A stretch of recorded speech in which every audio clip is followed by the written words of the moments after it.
discussion, reaching up of minimum standard for the orphanages ആണ്.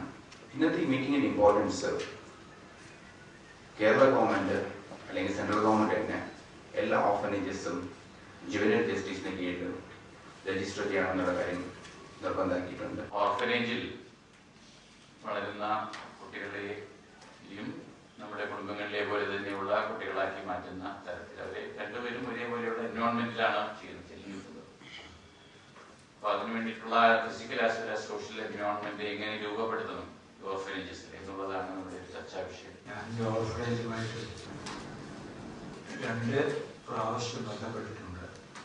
നമ്മൾ ഒരു മനുഷ്യനെ കേന്ദ്രീകരിച്ച് പഠിക്കുമ്പോൾ മുഖ്യമായും 4 കാര്യങ്ങൾ അതിൽ പ്രധാനമാണ്. ഒന്ന് ജന്മവാസന, രണ്ടാമത് എനിക്ക് തോന്നുന്നതാണ് സാഹചര്യം. സാഹചര്യം തന്നെ എല്ലാ കുട്ടികളിലും ഒരേ തരത്തിലാണ് പ്രവർത്തിക്കുന്നതെന്ന് എനിക്ക് തോന്നാറില്ല. ക്ലാസ്സിൽ തന്നെ ഞാൻ സ്കൂൾ ടീച്ചറായിരിക്കുന്ന കാലത്ത് ചൂരൽ കണ്ടാൽ അനുസരിക്കുന്ന കുട്ടികളുണ്ട്, ചൂരലിനോട് അതുപോലെ റിയാക്ട് ചെയ്യുന്ന കുട്ടികളുണ്ട്. തല്ലിപ്പോയാൽ പിന്നെ വിശകണം എന്നും നമ്മുടെ വൈകിയായി മാറുകയും ചെയ്യും. അപ്പൊ അത് എൻവയൺമെന്റിൽ അവരുടെ എന്ത് റിയാക്ഷൻ ഉണ്ടാക്കുന്നു എന്നും നമുക്ക് പഠിക്കേണ്ട കാര്യമുണ്ട്. അതുപോലെ വളരെ പ്രധാനപ്പെട്ട ഒന്നാണ് ഹെറിറ്റേജ് എന്ന് പറയുന്നത്. അവസാനമായി എനിക്ക് തോന്നുന്നത് ഒരു സാമൂഹ്യ ഘടനയെ സംബന്ധിക്കുന്ന ലക്ഷ്യം അവർക്ക് കൊടുക്കുന്ന വലുതായിരിക്കും. നമ്മുടെ ഓർഫനേജസിന്റെ ഗൈഡ്ലൈൻസിലെ സോഷ്യൽ ആസ്പെക്റ്റിലേക്ക് വരുമ്പോൾ ഒരു പ്രധാനപ്പെട്ട വിഷയമാണ് അങ്ങനെയൊക്കെ കുട്ടിയുടെ ജന്മവാസന കണ്ടുപിടിക്കാനും ഒരു കുടുംബത്തിലായിരുന്നുവെങ്കിൽ ആ കുട്ടിയെ ആ രീതിയിൽ മോൾഡ് ചെയ്തെടുക്കാനും നമ്മൾ എന്ത് ചെയ്യുമായിരിക്കും. അങ്ങനെ ഒരു അറേഞ്ച്മെന്റ് നമുക്ക് ഒരു ഓർഫനേജിൽ ഏത് ഒരു ഫാക്ടറിലൂടെ കോൺട്രിബ്യൂട്ട് ചെയ്യാൻ സാധിക്കും. If there is any possibility, we have to discard this terminology orphanage because JJ Act has given a mandate. It is not orphanage, rather it should be known as child care institutions or institutions for special children with special needs. കുടുംബത്തിൽ നിന്നും സ്ഥാപനത്തിലേക്ക് പോകുമ്പോൾ കുഞ്ഞിന് നഷ്ടപ്പെടുന്ന ഏറ്റവും വലിയ നഷ്ടം അത് വാത്സല്യമാണ്. ആ വാത്സല്യം എങ്ങനെ നമുക്കൊരു കുഞ്ഞിന് കൊടുക്കാനായിട്ട് കഴിയും? അംഗീകാരത്തിന്റെയും വിജയത്തിന്റെയും രീതിയിലേക്ക് കുഞ്ഞിനെ നമുക്ക് കൊണ്ടുപോകണമെങ്കിൽ പല സ്ഥലത്തും ഞാൻ കാണുന്നത് ഈ കുട്ടികളെ ഒരു രണ്ടാന്തരം കൊച്ചായിട്ട് തന്നെ സ്ഥാപനത്തിൽ തന്നെ പരിഗണിക്കുന്നത് പോലെയാണ്.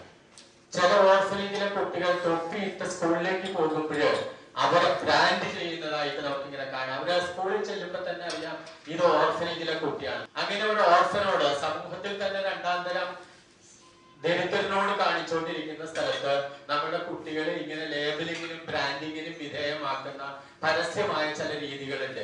It is inhuman and against the child rights എന്നാണ് എനിക്ക് പറയാനുള്ള ഒരു കാര്യം. Right sensing of the institutions. 2 കുട്ടികൾക്ക് പറ്റുമെങ്കിൽ പരമാവധി ഒരു family based support system develop ചെയ്യാനുള്ള ഒരു ഊർജിതമായ ശ്രമങ്ങൾ.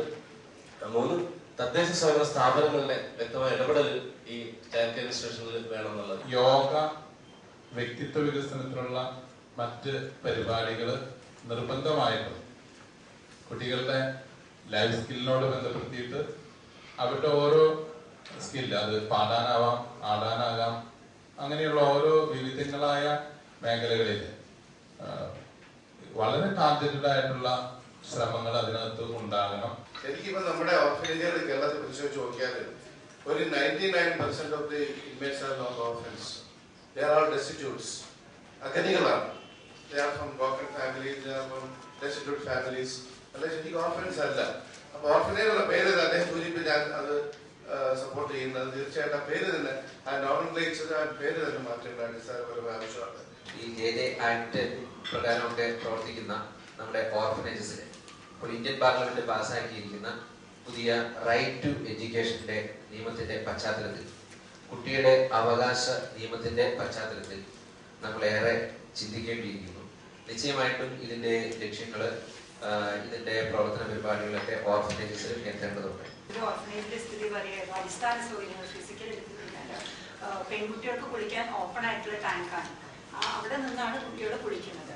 ഈ കുട്ടികൾ ശരിക്കും കുളിക്കേണ്ടോന്ന് ഒബ്സർവ് ചെയ്യാനായിട്ട് നിർത്തിയിരിക്കുന്നത് പുരുഷന്മാരാണ്. ഇത് യഥാർത്ഥ സ്ഥിതി. അപ്പൊ പിന്നെ എവിടെ പോയി ഫിസിക്കൽ ഇൻഫ്രാസ്ട്രക്ചറിന്റെ അത് അപ്പോൾ നിർബന്ധമായിട്ട് വരികയാണെങ്കിൽ JJ ആക്ടിൽ പറഞ്ഞിട്ടുള്ള ബേസിക് ഫിസിക്കൽ ഇൻഫ്രാസ്ട്രക്ചർ ഉറപ്പുവരുത്തുക തന്നെ വേണം, അല്ലെങ്കിൽ അവരെ ബ്ലാക്ക് ലിസ്റ്റ് ചെയ്യാനുള്ള സംവിധാനം ഉണ്ടാവും. Collaboration with well wishers, social work college ആയിക്കോട്ടെ, അല്ലെങ്കിൽ ധാരാളം നല്ല ആളുകൾ ഇങ്ങനെയുള്ള സ്ഥാപനങ്ങളുമായി കൊളാബറേറ്റ് ചെയ്യാൻ താല്പര്യമുള്ളവരാണ്. അപ്പൊ അവരെ വെച്ചിട്ട് ഒരു കൊളാബറേറ്റ് ചെയ്തിട്ട് അവരുടെ ഒരു സ്റ്റിമുലേഷൻ തെറാപ്പി നമ്മുടെ കുട്ടികൾക്ക് വളരെ കുറവാണ്. ഇവർക്ക് കിട്ടാത്തൊരു പ്രോബ്ലമാണ് സ്റ്റിമുലേഷൻ കുറവാണ്. അതുകൊണ്ട് ഒത്തിരി പ്രശ്നങ്ങൾ കുട്ടികളുണ്ട്. ഈ സെൽഫ് എസ്റ്റീമും ഇതെല്ലാം കുട്ടികൾ കുറഞ്ഞു വരുന്നത് തന്നെ, ഈ സെൽഫ് റെസ്പെക്ട് ഒക്കെ കുറയുന്നതിന് അവർക്ക് വേണ്ട ഒരു സ്റ്റിമുലേഷൻ തെറാപ്പി കൊടുക്കാനായിട്ട് മറ്റുള്ള വെൽവിഷേഴ്സ് ആയിട്ട് അതിന് എക്യുപ്ഡ് ആയിട്ടുള്ള ആളുകളുടെ ഒരു സർവീസ് നമ്മുടെ സ്ഥാപനത്തിലേക്ക് കൊണ്ടുവരണം. ഇവർ ഒരുപാട് പേര് സ്ട്രീറ്റിൽ നിന്ന് എടുത്ത് വരുന്നവരാണ്. അപ്പൊ സ്ട്രീറ്റിൽ നിന്ന് എടുത്ത് വരുന്നവർ ഇവരെ ഇങ്ങനെ ഏതെങ്കിലും ഇവരെ എക്സ്പ്ലോയിറ്റ് ചെയ്തിട്ടാണ് ഇവരുടെ മേലൊക്കെ പൊള്ളിച്ചിട്ടോ അങ്ങനെയൊക്കെ വഴിയിൽ കിടത്തിയിട്ട് അങ്ങനെയുള്ളവരെ കൊണ്ടുപോയിട്ട് ഓർഫനേജസിലാക്കുന്നുണ്ട്. അപ്പൊ അങ്ങനെ ഓർഫനേജസിലാക്കുകയാണെങ്കിലും അവരെ തിരിച്ച് പേരൻസിന്റെ അടുക്കിലേക്ക് വിടുകയാണെങ്കിലും ഞാൻ കണ്ടിരിക്കുന്നത് എന്താ വെച്ചാൽ അവര് വേറൊരു സ്ഥലത്ത് പിന്നെയും അവര് ഇങ്ങനെ ബെഗിങ്ങിനായിട്ട് കിടത്തുന്നുണ്ടാവും, അല്ലെങ്കിൽ യൂസ് ചെയ്യാനുണ്ടാവും. അപ്പൊ ഇത് ഒരുപാട് റോങ് തിങ്സ് നടക്കുന്ന ഒരു ഏരിയ ആണ് ഈ ചിൽഡ്രന്റെ ഏരിയ എന്ന് പറയുന്നത്, എസ്പെഷ്യലി ഓർഫനേജസ് എന്ന് പറയുന്നത്. അപ്പൊ ഇത് ഇങ്ങനെ ഒരു ഡിസ്കഷൻ ഇപ്പൊ ഇത് വളരെ സ്വാഗതാർഹമായ ഒരു ഇതാണ്. ഇങ്ങനെ ഇതിന്റെ വേരിയസ് ഫാസറ്റ്സ് കാണുന്നുണ്ട്. ഇതെല്ലാം വരികയാണെങ്കിൽ വളരെ നല്ല കാര്യമാണ്. പക്ഷെ ഏറ്റവും പ്രയോറിറ്റി കൊടുക്കേണ്ടത് നേരത്തെ ഇവിടെ പറഞ്ഞ പോലെ അവരുടെ ഹൈജീനും അവർക്ക് അവരുടെ ലിവിങ് സറൗണ്ടിങ്സ് ക്ലീൻ ആക്കാൻ അവർ ഹ്യൂമൻ ബീയിങ്സ് ആണെന്നുള്ളൊരു കൺസിഡറേഷൻ കൊടുക്കുകയാണ്. വൊക്കേഷണൽ ട്രെയിനിങ് സെന്റർ ഏറ്റവും ആവശ്യമാണ്. നല്ല കഴിവില്ലാത്ത കുട്ടികളാണെങ്കിൽ, അവർക്ക് വിദ്യാഭ്യാസത്തിൽ മുന്നോട്ട് പോകാൻ പറ്റാത്ത കുട്ടികളാണെങ്കിൽ ഇവിടുന്ന് നല്ല ട്രെയിനിങ് കോഴ്സിലേക്ക് കൊടുത്താൽ ഗവൺമെന്റിൽ നിന്ന് പല സഹായങ്ങളും ആ കുട്ടികൾക്ക് കിട്ടുന്നതാണ്.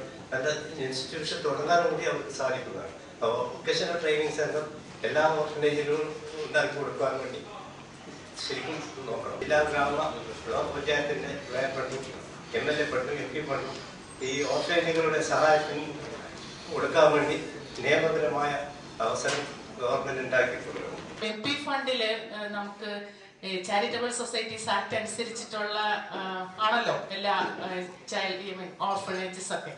അപ്പൊ അവിടെ നമുക്ക് 25 lakh വരെ MP ഫണ്ട് ഉപയോഗിക്കാം. പക്ഷെ അതൊരു കളക്ടറുമായിട്ടുള്ള ഒരു എഗ്രിമെന്റ് വെച്ച് കഴിഞ്ഞാൽ MP-മാര് പ്രപ്പോസ് ചെയ്ത് കഴിഞ്ഞു കഴിഞ്ഞാൽ നമുക്ക് 25 ലക്ഷം വരെ, പക്ഷെ മെയിൻ്റനൻസിനൊന്നും പറ്റില്ല, പുതിയതായിട്ടൊരു ബിൽഡിംഗ് കൺസ്ട്രക്ട് ചെയ്യുന്നതിന് പറ്റും. ഏതാണ്ട് കേരളത്തിലെ അനാഥാലയങ്ങൾ പകുതിയിലേറെ ജയിലുകളാണ്.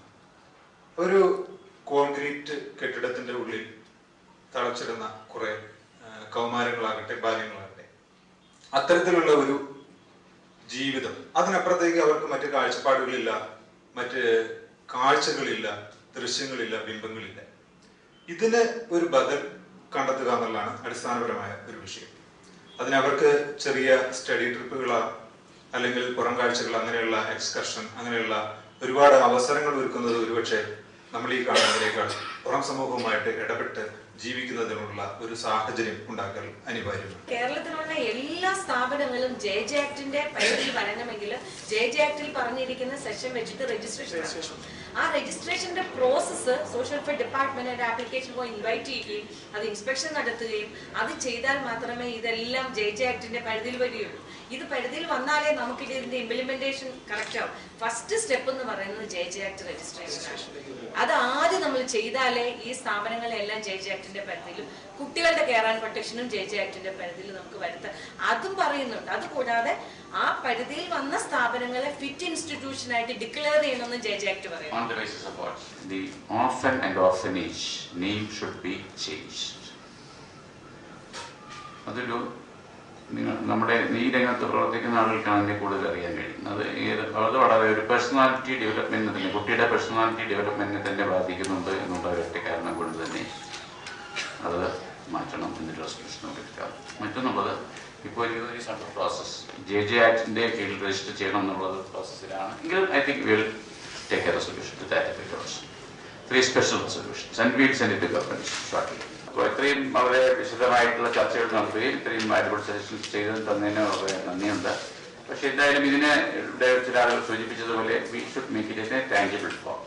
അപ്പോൾ അത് നിങ്ങൾ പ്രതിപാദിച്ചിട്ടുള്ള കാര്യങ്ങളൊക്കെ തന്നെ മെഡിക്കൽ സെക്ടറിലുണ്ട്, എഡ്യൂക്കേഷൻ സെക്ടറിലുണ്ട്, സ്കിൽ ഡെവലപ്മെന്റിലുണ്ട്, പേഴ്സണാലിറ്റിയിലുണ്ട്, പിന്നെ ആറ്റിറ്റ്യൂഡ്സിലുണ്ട്. സാറ് നേരത്തെ ഇവിടെ സാനി സാർ സൂചിപ്പിച്ചതുപോലെ ജന്മവാസന, ഹെറിഡിറ്റി, ഇങ്ങനെ ഒരുപാട് ധാരാളം കാര്യങ്ങളുള്ളതാണ്. സോ അപ്പൊ എനിക്ക് തോന്നുന്നു ഞങ്ങൾ ഇതിന്റെയൊക്കെ ഉള്ള സൂപ്പർ സ്പെഷ്യാലിറ്റി എക്സ്പെർട്സുമായിട്ട് ഡിസ്കസ് ചെയ്തിട്ട് അതിനൊരു ടാഞ്ചിബിൾ ഫോമിലാക്കിക്കൊള്ളാം.